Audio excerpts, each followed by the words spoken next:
Believing that you're smart can make you really stupid. More than 2,000 years ago, Epictetus reminded his students that it was impossible to learn that which you think you already know. So for the last 6 years, I've been working and thinking and writing on this book about wisdom. Wisdom is many things, but one thing it is not is something that you are born with. No, it is born out of having the right habits. It is born from doing the right work. And that's what we're going to talk about in today's episode. Some daily habits that can make you not wise, but certainly wiser.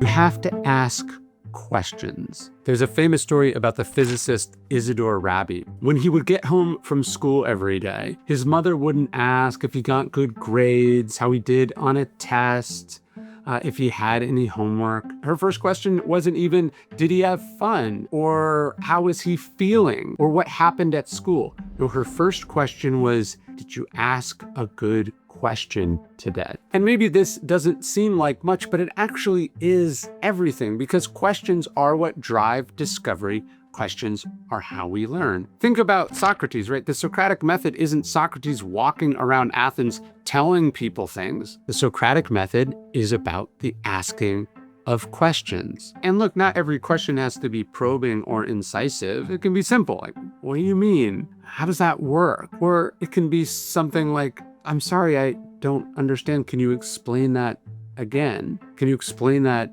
another way? It's only through questions that we get the information that we need. And this drive to ask, to question that was instilled in him by his mother, it turned him into one of the greatest physicists of his time and earned him a Nobel nomination from Albert Einstein and the Nobel Prize in 1944. And his work led to the invention of the MRI. Questions are the key not just to knowledge, but to success, to discovery and mastery. They're how we learn and how we get better. And I think most people are born full of questions. We want to know the names of things. We want to know how things work. Most of all, we want to know why. But then this habit is crushed. Too many of us lose this impulse. Isidore said that physicists are the Peter Pans of the human race. They never grow up. They keep their curiosity. And that is key. If you want to be smarter, you have to keep asking questions, and you have to make this a daily practice. We must preserve that part of us that dares to inquire, because asking leads to answers, and answers lead to more questions. And from not knowing, we get to knowing, and we get to truth, and then we get to new unknowns that we have to ask questions about. There's no such thing as a dumb question. You know, you hear that in school, but it's true. In fact, people only become smart by asking questions, even so-called dumb questions.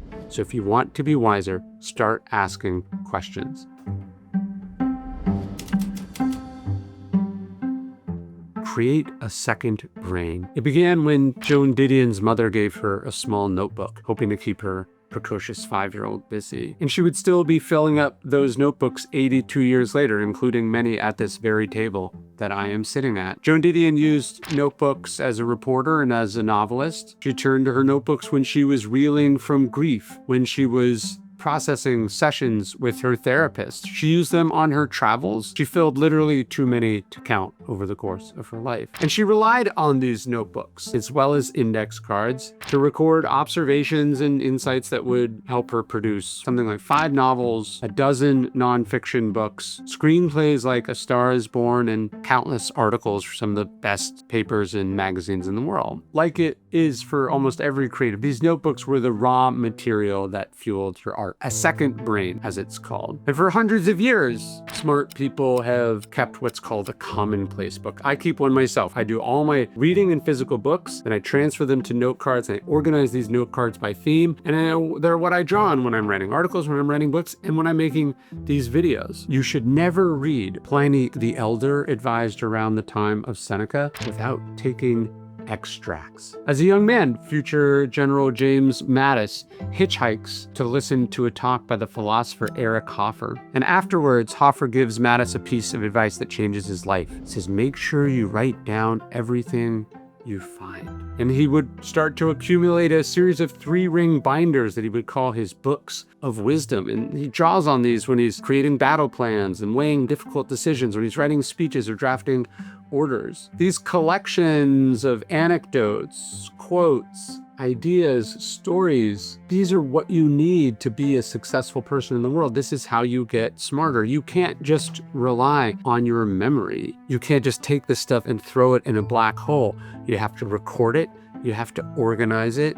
You have to review it. Whether that's an epiphany we had on a hike or a piece of advice we got from our grandmother before she passed, the mistake we made that we never want to make again, the progress we're making on something. A beautiful passage of a novel we read on vacation. You got to write it down. You got to capture it before it passes. Every event, every exchange, every moment that's important enough to record is an insight into who we are in that instant too. And we'll never be that thing again. We might never hear that idea again. And by taking note, we are preserving ourselves for our future selves and making ourselves smarter in the process. And perhaps, hopefully, future generations as well. This episode is sponsored by BetterHelp. I've talked here before. We've made whole videos about it. Therapy has been incredibly helpful to me. It's given me emotional awareness. It's helped me process my feelings. It's helped me deal with stuff as a parent, as a spouse, and just a person in a crazy, busy, noisy, sometimes demoralizing world. And my therapy practice is part and parcel of my Stoic practice, right? Analyzing and putting your feelings, your impressions, your views, your values to the test. That's what therapy allows you to do. And there's a reason I use online therapy, because it's more efficient, it takes less time. BetterHelp is built around making starting therapy easier. They connect you with a licensed therapist. You just fill out a questionnaire and you can match with a therapist in as little as a couple of days. With over 7,000 reviews and a 4.3 rating on Trustpilot, BetterHelp is a platform you can trust. You can click the link in the description below or just go to betterhelp.com/dailystoic to get 10% off your first month of therapy.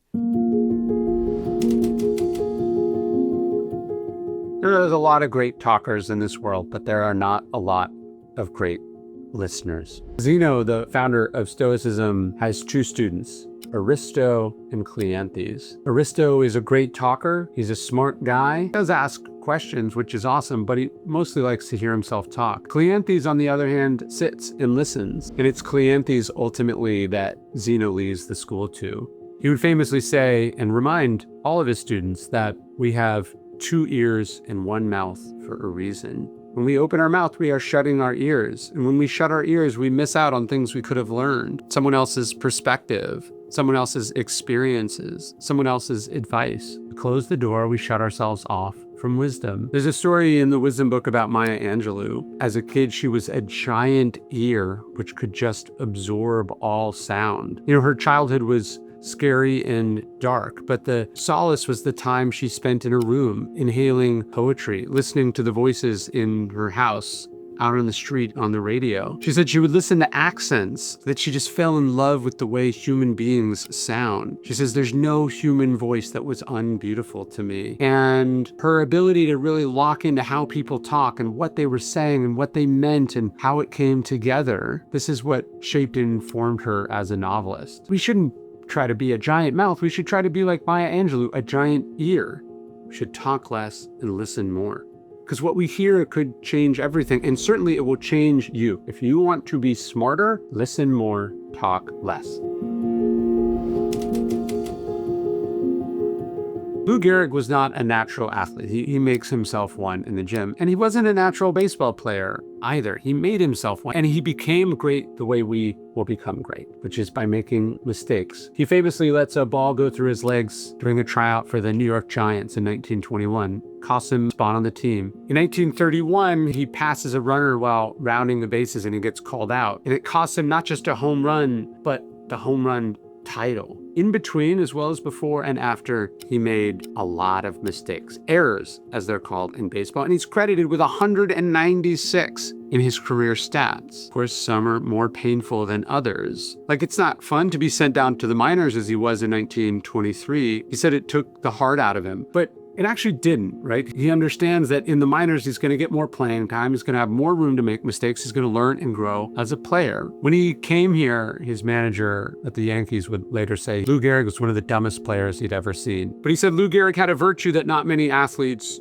do, which is that he didn't make the same mistake twice. He said, Lou Gehrig makes all the mistakes, but not twice. And that's what experience is. That's what getting our reps is about. Making the mistakes on stage, on the field, in the heat of battle, on the page, in the market. You got to make mistakes to learn the lessons. And the more mistakes you make, the more you can learn. The problem is if you keep making the same mistake over and over again and fail to learn the lesson. There was a famous expression often attributed to Cato in Roman times, which is that a fool is not someone who makes a mistake. A fool is someone who stubs their foot on the same rock twice. So the ability to learn lessons from our mistakes, that's what wisdom is. Of course, wisdom is not the mistake itself. It is the lack of wisdom causes the mistake. But does wisdom come out of the other side? And if you're putting yourself out there, if you have the courage to try, if you are getting outside your comfort zone, if you are doing the thing in front of the audience with real stakes,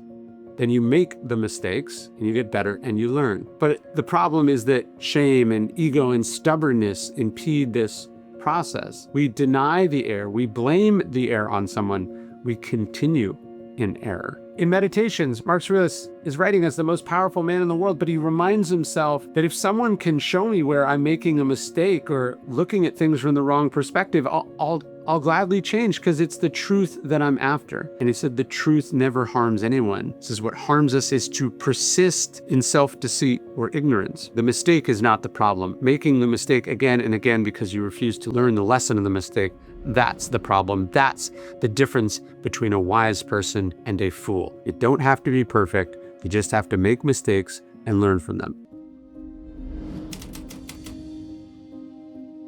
It was Huxley who said that the fact that human beings don't learn from history is one of the most important lessons that history can teach us. I don't know why we choose to learn from experience, from making mistakes, when we don't have to. Why wouldn't we want to learn from the mistakes of others? And that's what history is about. Seneca says, and this is actually the quote that serves as the epigraph to the Daily Stoic. Seneca says that through the study of history and philosophy, we annex all the lives of the past into our own. The amount of time people spend watching the news, scanning social media for the latest hot takes, chasing trends, focusing on what's happening right now, is not just a waste of time, it comes at the expense of studying things historically, annexing the past into your own life in a way that would allow you to actually understand and make use of the information you're getting about what's happening right now. You don't have to like what happened in the past to learn from it, but you do have to engage with it and you do have to make time to study it. History should make up the majority of our information diet. Too many people are watching and reading too much news and they're not reading enough books. Specifically, they are not reading old books. We should understand that the Greek word for history, it means inquiry, it means investigation. Don't just read some random popular history book. Go down the rabbit hole, explore things, swarm a certain period of history, a certain historical event, go through it piece by piece, book by book, learn what it was like back then, inhabit the world, see the world from that perspective. History is not just a way of understanding then, it's a way of understanding now. It is a lens for understanding the present moment. It is a way of predicting, even determining the future. So if you want to be wiser and better, make sure that you are studying history. You got to clean up your information diet. Let me tell you a story about someone who's on their phone from the minute they wake up. Someone with multiple TVs in their bedroom who watches Fox and Friends every morning, and then the Fox shows at night too. They're skimming the headlines of every newspaper. They spend hours on Twitter and social media. Their phone is filled with articles that people text them. They're watching YouTube clips and news clips and hot takes. People are calling with gossip. Imagine this is a rich and famous person too. Imagine they have an assistant that travels with them with a portable printer, no less, that prints out positive articles about them that they can hand at a moment's notice whenever that person's spirits seem to be dipping. I mean, you would say this is a recipe for insanity. What's wrong with this person? And what if I told you this person was the president of the United States? You'd probably say what Kennedy's doctor said when he heard that the president was taking these crazy pain medications and various other drugs. He said, no one with their finger on the button should be consuming anything like that. And yet, Trump's media diet is not just crazy, it's not that dissimilar to a lot of other people who become information junkies, who consume endless amounts of real-time information, endless amounts of punditry and speculation, who consume breaking news as if they were going to do anything with this information. And what they end up doing is breaking their brains. As they say in TAG, garbage in, garbage out. It's also true in your diet. If you consume nothing but endless amounts of empty calories, you will become morbidly obese. If you consume garbage information, if you consume too much information, you will swell up and you will lose your mind and your mental health. It takes a lot of discipline to manage your information diet, especially in this world, to be a discerning and selective conduit for everything that's coming at you. Schopenhauer said that the art of not reading is also an important one, right? It's not how much you know, it's that you know the right things. It's not that you read, Epictetus said, it's what you read. You don't want to know everything, as Democritus says, because in the process we can become ignorant of everything. We have to cultivate in this day and age quality over quantity. We have to find experts we can trust. We have to verify what these people tell us. You should not be consuming hours and hours of podcasts each week. You should not be drinking directly from the fire hose. You have to let things settle down. You have to get perspective. You have to go to things that are likely to have staying power. We have to be able to make connections between things that are happening now and things that have happened before. We have to get information that challenges us, that makes us uncomfortable. We do have to be able to hear what the other side has to say. And we have to know what's trivia and what's superficial. We have to not be distracted by trifles, and we can't ignore what is essential. We have to be wary of information overload. We have to avoid the tendency to doom scroll. We should never, ever mistake gathering information and opinions for doing something about a problem. And look, the final thing that you have to do, however smart you are, however accomplished you are, however wise you think you are, you have to stay a student. There's a story about Mark Schrift. He's seen leaving the palace in Rome one day. He's an old man, and his friend asks him where he's going, and he says, I'm off to see Sextus the philosopher to learn that which I don't yet know. The friend's amazed. He goes, here we have the most powerful, wisest man in the world taking up his tablets and still going to school. I think that's amazing. That's exactly it. Wisdom takes work, and it is the work of a lifetime. You don't just ask questions when you're young.